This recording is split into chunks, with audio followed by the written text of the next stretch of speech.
Sharp and sterile, and they should not be rusted. If they are rusted, please get a thick sandpaper, remove that rust away and sterilize it properly and sharpen the instrument.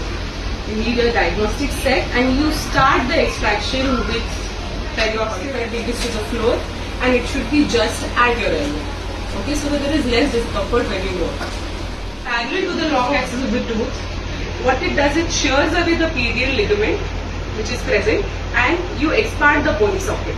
When you expand the bony socket, there is some space into which the tooth root will move and you can deliver the tooth, okay, which is surgical mask or surgical gloves. Either you use a face shield or you use some eyewear that covers your eyes. Long gowns and a head cap. All these things are essential. You need to drape the patient. And so 8 o'clock position. For the right posteriors, you have to stand behind the patient 10 to 11. 10 to 11, okay? For a right-handed person.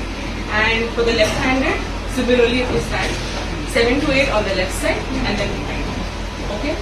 For the patient, mandibular, the patient has for mandibular extraction, the occlusal plane has any bulbous roots that you need to be aware of. If the tooth anatomy is unfavorable, it is not in the path of extraction. If it is not in the path of extraction, you need to tell the patient that this is going to be. I will open it up and remove the other apical fur which is there inside. Failing to plan your treatment is actually what causes implant problems.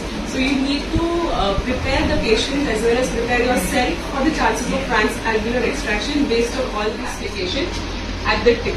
So here you apply lesser pressure, but at the resistance arm, the pressure is enough to luxate the root or the tooth in the path of least resistance. And so we are doing this motion. Yes. No, around. So it depends on if it's a tooth or a root, depends on that. Okay.